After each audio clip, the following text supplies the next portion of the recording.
બસ હવે 7.2 ના દાખલા નંબર 4 ત્રિકોણ ABC ની બાજુ AC અને AB પરના બે વેધ છે. B અને C સમાન છે તો આપણે સાબિત કરવાનું કે ત્રિકોણ AB એકરૂપ ત્રિકોણ ACF થાય અને AB ને AC થી સરખી થાય એવું આપણે સાબિત કરવાનું છે. આ રીતે આપણી રકમ છે. એટલે હવે આપણે રકમ ફરી વખત જોઈએ કે ત્રિકોણ ABC ની બાજુ AC અને AB પરના બે વેધ ત્યાં B અને CF કેવા સમાન. એટલે ત્રિકોણ ABC દોરવાનો, AC ઉપર વેધ B દોરવાનો અને AB ઉપર વેધ છે CF દોરવાનો. અને આ CF અને DE છે એ એકબીજાને કેવા છે? સમાન છે. બે બાજુ ત્રિકોણની સમાન થઈ જાય એમ આપણે દોરવાનું છે. એટલે હવે આપણે કોના ઉપરથી રકમ ઉપરથી આપણે શું કર્યું? રકમ ઉપરથી આપણે આકૃતિ દોરવાની કોશિશ કરી. હવે રકમ શું હતી? ત્રિકોણ ABC, તો આ ત્રિકોણ ABC લીધો, બરાબર? એની AC બાજુ ઉપર B વેધ અને AB બાજુ ઉપર CF વેધ દોર્યા. વેધ દોરો એટલે શું થાય કે જે શિરોબિંદુમાંથી સામેની બાજુ ઉપર વેધ દોર્યો ત્યાં એ વેધ છે એ સામેની બાજુ ઉપર કેવો હોય? લંબ હોય. એટલે વેધ છે એ લંબ હોય એ આપણે ધ્યાનમાં રાખવાનું છે. સમજો બરાબર. તો આપણે ત્રિકોણ AB એકરૂપ ત્રિકોણ ACF થાય અને AB AC સરખી થાય એવું આપણે સાબિત કરવાનું. શું સાબિત કરવાનું છે આપણે? તો કે AB ને AC છે એ સરખી થાય એવું આપણે સાબિત કરવાનું છે. એટલે કે ત્રિકોણ ABC ની બાજુ AC અને AB, આ AC આ AB એના ઉપર વેધ છે. ક્યાં વેધ છે? B અને CF. B અને CF ની વેધ કેવા છે? સમાન. એટલે કે B અને CF છે એ સરખા થઈ જાય એમ બે વેધ છે એ સમાન છે. એટલે હવે આપણે આ આકૃતિનો ઉપયોગ કરી અને આપણે સાબિત શું કરવાનું? ત્રિકોણ ABE એકરૂપ ત્રિકોણ ACF થાય અને AB બરાબર AC થાય એવું આપણે સાબિત કરવાનું છે. તો હવે આપણે સાબિત કેમ કરી શકાય એના તરફ આપણે આગળ જઈએ. તો હવે આપણે આ ત્રિકોણ કયો છે? ABE. બીજો ત્રિકોણ ACF. હાલો, આ ત્રિકોણ કયો? ABE. બીજો ત્રિકોણ કયો? ACF. આ બે આકૃતિ અલગથી જોવા હોય તો આપણે અહીં જે છે એમ જ તમને અલગથી બતાવી દઉં. બે ત્રિકોણ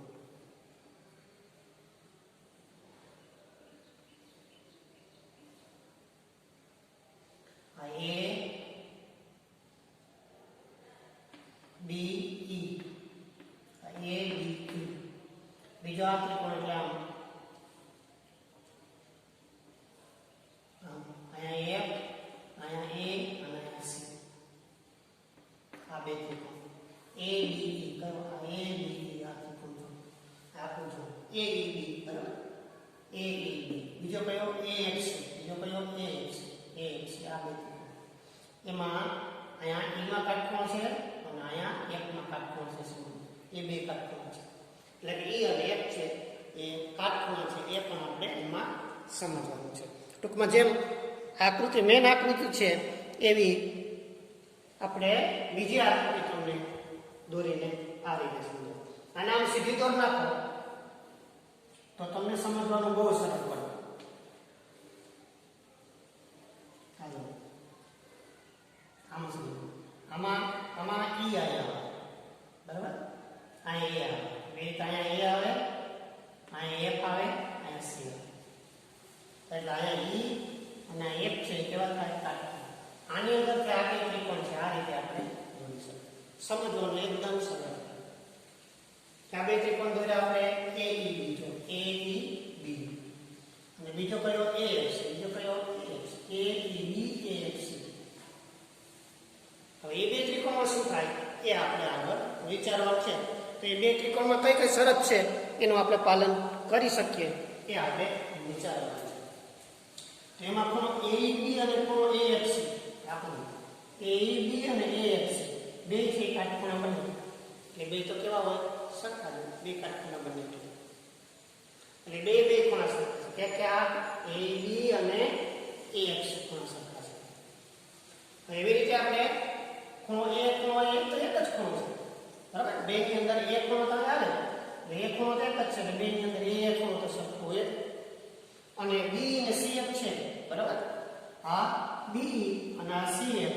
બે વેધ છે, વેધ તો સમાન છે. અહીંયા જો AC ને AB પરના બે વેધ B અને CF સમાન છે, એટલે બે વેધ સમાન છે એનો આપણે ઉપયોગ કરીએ.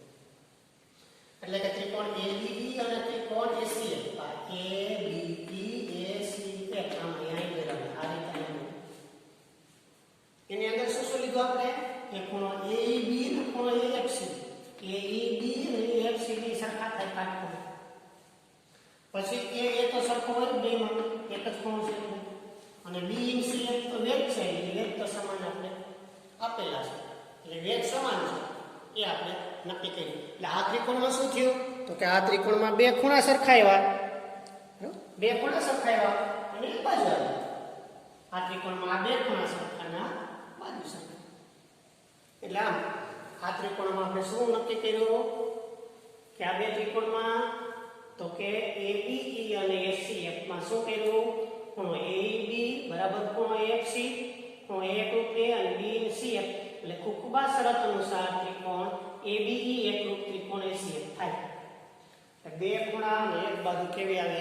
સરખી આવે. સમજવું, બે ખૂણા અને એક બાજુ સરખી આવે એટલે ખુબા શરત થાય, અને એને કારણે આ બે ત્રિકોણ છે કેવા થઈ ગયા? સરખા થઈ ગયા. એટલે આમ AB બરાબર AC. બે ત્રિકોણ કેવા છે? બે ત્રિકોણ એકરૂપ હોય તો શું થાય? એ બે ત્રિકોણની અનુરૂપ બાજુ કેવી થાય? સરખી થાય. એ બે ત્રિકોણની અનુરૂપ બાજુ કઈ આપણે જરૂર છે? સાબિત કઈ કરવાની છે? એનો આપણે ઉપયોગ કરવાનો. સાબિત કરવાનું છે એનો આપણે ઉપયોગ કરવાનો. તો સાબિત કઈ કરવાનું? તો AB ને C. તો એ બે ત્રિકોણ એટલે કયા ત્રિકોણ? AEB અને AFC. એ આ બે ત્રિકોણ એકરૂપ છે એટલે શું થાય? લો AE અને AB એ સરખા થાય. આ તો સરખા છે, અને BE અને AC પણ સરખી થાય. તો આપણે જરૂર પડે આપી તો કે AB ને AC. તો હવે આપણે શું લેવાનું? AB બરાબર શું લેવાનું? AC લેવાનું. એ બે સરખી થઈ ગઈ. કયા બે ત્રિકોણમાં? ABE અને ACF. ABE અને ACF. એમાં શું થયું? આ સંગતતા એટલે બે ખૂણાની એક બાજુ અનુસાર આ બે ત્રિકોણ છે એ એકરૂપ થયા. જો એ બે ત્રિકોણ એકરૂપ થાય તો કોઈ પણ અનુરૂપ બે બાજુ કેવી થાય? સરખી. એટલે AB અને AC સરખી થાય. એટલે કે આ બે ત્રિકોણની અંદર AB અને AC કેવી થાય? સરખી થાય. તો આ બે ત્રિકોણ કેવા કહેવાય? સમદ્વિબાજુ. એટલે કે ત્રિકોણ ABC આપો. એટલે આ ત્રિકોણ ABC વિચારો. હવે જોઈને આકૃતિ તમને અહીં પાછળ દોરો. આ ત્રિકોણ ABC એમાં શું આવ્યું? AB અને AC કેવી આવી? સરખી. AB બરાબર AC. તો AB અને AC સરખી આવી તો ત્રિકોણ ABC કેવો થઈ જાય? સમદ્વિબાજુ ત્રિકોણ થઈ જાય. એટલે આમાં આપણે સાબિત AB બરાબર AC કરવાનું, અથવા તો એમ પણ પૂછે કે ત્રિકોણ ABC સમદ્વિબાજુ ત્રિકોણ સાબિત કરો. તો આપણે ત્રિકોણ ABC હતો એમાં AB અને AC સરખી થાય, એટલે કે બે બાજુ આ ત્રિકોણની સરખી, આ ત્રિકોણની બે બાજુ સરખી હોય તો એ ત્રિકોણ કેવો ત્રિકોણ કહેવાય? વિચારો. એ બે વ્યાખ્યા જો એ ત્રિકોણને કેવો ત્રિકોણ કહેવાય? તો કે એ ત્રિકોણને સમદ્વિબાજુ ત્રિકોણ કહેવામાં આવે. એટલે કે ત્રિકોણ ABC છે સમદ્વિબાજુ ત્રિકોણ છે એવું આપણે નક્કી કર્યું. સમજવું. એટલે આમ આપણે હવે શું નક્કી કર્યું કે ત્રિકોણ ABC હતો એની અંદર AB અને AC સરખી સાબિત કરી દીધી. એટલે એ ત્રિકોણ છે એ સમદ્વિબાજુ ત્રિકોણ થઈ ગયો કે જે આપણે સાબિત કરવાનું હતું. આમ ચોથા દાખલામાં આપણે રકમ ઉપરથી આકૃતિ બનાવી, સમજો બરાબર, અને આકૃતિ ઉપરથી જે સાબિત કરવાનું હતું એને અલગ અલગ આધારો લઈ અને આપણે સાબિત કર્યું. હવે આપણે એવું વિચારવાનું છે, સમજો બરાબર, કે સાબિત કરવાનું હોય તો રકમ આપી, રકમ ઉપરથી આકૃતિ અને આકૃતિ ઉપરથી બીજા આધારો લઈ અને આપણે સાબિત કરવાનું. એ પ્રમાણે આપણે હવે દાખલા નંબર 5 ઉપર જઈએ. જો આ દાખલાની રકમ હું વાંચું ત્યાં હવે તમારે વિડીયો થોડીક વાર બંધ કરો, સ્ટોપ રાખો. ટેક્સ્ટ બુકમાંથી દાખલા નંબર 5 સ્વાધ્યાય કયું છે આપણે? 7.2. દાખલા નંબર 5 છે એની રકમ તમે ટેક્સ્ટ બુકમાંથી વ્યવસ્થિત વાંચી લો એકવાર, બરાબર? વાંચી લો એટલે પછી તમને એ સરળ, શું સરળ રહે? રકમ સમજવાનું. એટલે વિડીયોમાં તમારે ટાઈમ ઓછો ફાળવવો પડે. રકમ આ રીતે છે ત્રિકોણ એબીસી અને ડીબીસી સમાન પાયા બીસી પર આવેલા બે સમદ્વિ બાજુ ત્રિકોણ છે તો આપણે સાબિત કરવાનું કે ખૂણો એબીડી બરાબર ખૂણો એસીડી થાય.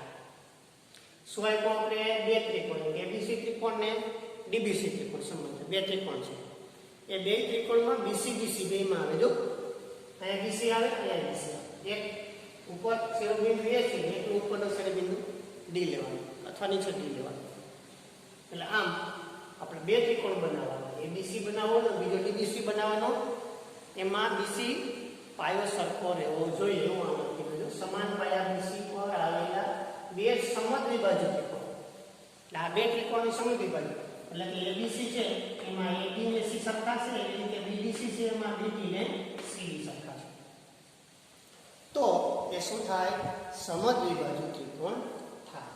એટલે આમ હવે આપણે આકૃતિ દોરીએ તો આખું તમે ત્રિકોણ આ એબીસી દોરો પાછળ બીસી પાયો આવે એટલે ત્રિકોણ કયો દોરો ડીબીસી દોરો એવા બે ત્રિકોણ આપણે એક એબીસી ત્રિકોણ બીસી બાજુ બાજુ આવી જાય એવો બીજો ત્રિકોણ છે એ ડીબીસી છે. આ રીતની આકૃતિ આપણે એની અંદર મળી શકે. હવે આ આકૃતિ આપણે દોરી હવે આપણે સાબિતી તરફ જઈએ તો સાબિતીમાં આપણે ખૂણો એબીસી અને બીસીડી આસનકોણ એબીસી ડીબીસી જો એબીસી આકૃતિનું આયતન અને ડીબીસી એટલે કે આયતન આ ખૂણા એબીડી નો દ્વિભાજક છે જેથી કરીને અહીંયા બનતો ખૂણો એ અહીંયા બનતા ખૂણાનું નામ શું આપ્યું એબીસી અને નીચે બનતા ખૂણાનું નામ શું આપ્યું ડીબીસી બે શું કહેવાય આસનકોણ કહેવાય. એટલે કે એબીસી વત્તા ડીબીસી કરો તો આખો ખૂણો કયો થયો એબીડી થયો એ લખવાનું ને એને પરિણામ એક કહેવાય. સમજો કઈ રીતે હું તમને સમજાવું. આ ખૂણો છે વચ્ચે એનો દ્વિભાજક છે તો આ બે ખૂણા છે આસનકોણ કહેવાય. આસનકોણની વ્યાખ્યા પ્રમાણે આસનકોણ છે એનો સરવાળો કેટલો થાય એટલો થાય તો એબીસી અને ડીબીસી આસનકોણ બરાબર એનો સરવાળો એટલે કેટલો તો કે એ ખૂણો કયો છે એબીડી છે એબીડી લીધો એટલે આપણે શું મળ્યું એબીસી વત્તા ડીબીસી બરાબર એબીડી મળ્યું. એવી જ રીતે આપણે શું કરી શકીએ ખૂણો એસીબી આઈ બન્યો અને આ કાઢવાનો આ એસીબી એની સાથે બીસીબી આ બીસીબી આ બન્યો આ હતી એવી રચના એ બની. તો આ બે ખૂણા પણ આસનકોણ કહેવાય. આ બે ખૂણા પણ આસનકોણ કહેવાય. તો એ બે ખૂણા આસનકોણ બન્યા બરાબર તો એનો સરવાળો કેટલો થાય એ તમને સમજાવું. હા અહીંયા બનતો ખૂણો અહીંયા બનતો એ બેની ભેગા થતો કેટલો થયો આસનકોણ છે એટલે કે એસીબી વત્તા ડીસીબી બરાબર એસીબી થાય. કયો ખૂણો આ એસીબી કયો એસીબી વત્તા ડીસીબી બેને ભેગા થતા મોટો ખૂણો એસીબી થઈ ગયો એને આપણે પરિણામ શું કીધું બે કીધું. એટલે આમ આપણે આસનકોણના આધારે આસનકોણનો ઉપયોગ કરી અને પરિણામ 1 ને 2 છે એ મેળવવાની કોશિશ આપણે કરી. એટલે કે એબીસી અને ડીબીસી નો સરવાળો છે એ એબીડી જેટલો થયો અને એસીબી અને ડીસીબી નો સરવાળો છે એસીડી જેટલો થયો. આ પરિણામ 1 ને 2 જે છે બરાબર પરિણામ 1 ને 2 જે છે એનો આપણે આધાર તરીકે આગળ આપણે એની જરૂર છે. એટલે કે બે આસનકોણ છે એ આસનકોણનો સરવાળો ત્રીજા ખૂણા બરાબર થાય એનો આપણે શું કર્યો ઉપયોગ કર્યો. એટલે આમ આપણે હવે શું કરવાનું છે હવે ત્રિકોણ એબીસી લેવાનું એમાં એબી ને સી કેવા છે સરખા છે. જો કયો ત્રિકોણ લઈએ આપણે એબીસી આ એબીસી કેવો છે સમદ્વિ બાજુ કઈ કે બે બાજુ સરખી લીધી તો કે એબી ને સી સરખી લીધી સમદ્વિ બાજુ કયો ત્રિકોણ એબીસી એબી ને સી સરખી લીધી તો એબી નો સામેનો ખૂણો એસી નો સામેનો ખૂણો જો બરાબર ને તો પહેલા એસી નો સામેનો ખૂણો આ થાય કયો થાય એબીસી પછી કઈ બાજુ સરખી જશે એબી નો સામેનો ખૂણો સી એટલે કે એસી એટલે કે કયા ખૂણા સરખા થયા એબીસી અને એસીબી બે સરખા થયા. શું કામ સરખા થયા સમાન બાજુની સામેના ખૂણા સમાન.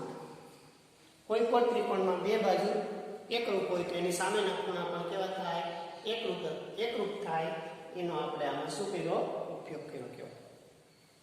એટલે આમ આપણે હવે એબીસી અને એસીબી છે એ બે ખૂણા છે એ સરખા એવા ક્યાં ક્યાં એબીસી એસીબી સમજો બરાબર હવે એવી જ રીતે આપણે જે એબીસી ત્રિકોણ લીધો એની જગ્યાએ આપણે કયો ત્રિકોણ આપ્યો એબીસી હતો એનો બીજો ત્રિકોણ કયો હતો તો બીજો ત્રિકોણ ડીબીસી હતો બીજો ત્રિકોણ આ ડીબીસી જો ડીબીસી અને આ ત્રિકોણમાં જો એ ત્રિકોણમાં શું થાય ડીબી ને ડીસી સરખી છે આ ડીબી આ ડીસી સરખી છે તો આની સામેનો ખૂણો એટલે અહીંયા આ બને ને આની સામેનો ખૂણો એટલે અહીંયા બને ક્યાં ક્યાં ખૂણો બન્યા તો કે ડીસી ડીબીસી બન્યો કયો ડીબીસી બન્યો એટલે આ બીજી બન્યો અને આ કયો બન્યો આ સીડીબી બન્યો આ ખૂણો છે એ પેલા કયો બન્યો ડીબીસી બને હવે આપણે અહીંયા સી આ સી આગળ ખૂણો બન્યો એટલે એક ખૂણો છે એ ડીસીબી બન્યો બરાબર એક ખૂણો છે એ કયો બન્યો ડીસીબી એટલે એક ખૂણો છે ડીસીબી છે એટલે કે ડીબી અને ડીસી સરખી હોય બરાબર આ ડીબી અને આ ડીસી સરખી તો એની સામેના ખૂણા ક્યાં થાય ડીબીસી થાય આ ડીબીસી થાય અને આ સી જગ્યાએ એટલે ડીસીબી થાય કયો ડીસીબી થાય બે ખૂણા કેવા થયા સરખા હવે આપણે શું કરવાનું છે આ બેનો સરવાળો લેજો આ ખૂણો કયો એબીસી આ એબીસી પ્લસ આ ખૂણો કયો ડીબીસી તો અહીંયા આ ખૂણો કયો એસીબી એસીબી પ્લસ આ ખૂણો કયો ડીસીબી એ બેનો સરવાળો કરો એટલે આમ હવે આપણે શું મળ્યું તો હવે આપણે બે ખૂણાનો સરવાળો સામસામે બે ખૂણાનો સરવાળો છે એ સામસામે મળ્યો ક્યાંથી મળ્યો તો આ પરિણામ અને આ પરિણામનો ડાબી બાજુ જમણી બાજુનો સરવાળો આમાં શું છે એબીસી આમાં શું છે ડીબીસી તો આપણે શું કરવાનું એબીસી પ્લસ શું કરવાનું ડીબીસી કરવાનું એટલે એબીસી પ્લસ ડીબીસી તો સામે આપણે જમણી બાજુમાં આવ્યું છે એસીબી એસીબી પ્લસ આવું છે ડીસીબી ડીસીબી સમજો એટલે અહીંયા શું આવ્યું એબીસી પ્લસ ડીબીસી અહીંયા શું આવ્યું એબીસી પ્લસ ડીબીસી પરિણામ એકમાં જો એબીસી પ્લસ ડીબીસી એની જગ્યાએ એબીડી લખી શકાય એટલે એટલાની જગ્યાએ આપણે શું લખ્યું એબીડી લખ્યું સમજો એટલે કે એબીસી વત્તા ડીબીસી એની જગ્યાએ આપણે એબીડી જે છે એ લખી શકીએ એટલે આમ એની જગ્યાએ આપણે શું લખ્યું હવે એબીડી લખ્યું ક્યાંથી લખવું આપણે પરિણામ એકમાં શું છે એબીસી વત્તા ડીબીસી એબીસી વત્તા ડીબીસી એની જગ્યાએ આપણે શું લખી શકીએ એબીડી લખી શકીએ એટલે કે એબીસી વત્તા ડીબીસી બરાબર એબીડી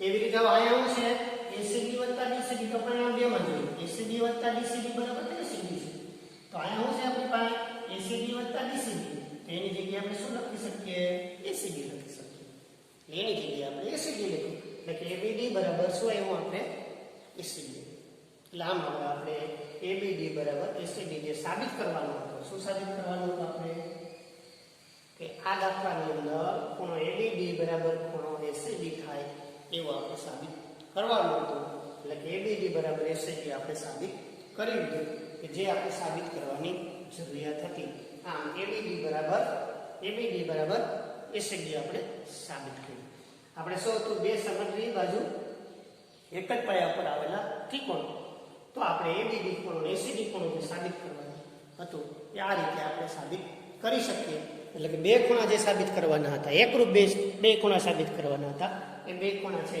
એ આ રીતના એકરૂપ થઈ ગયા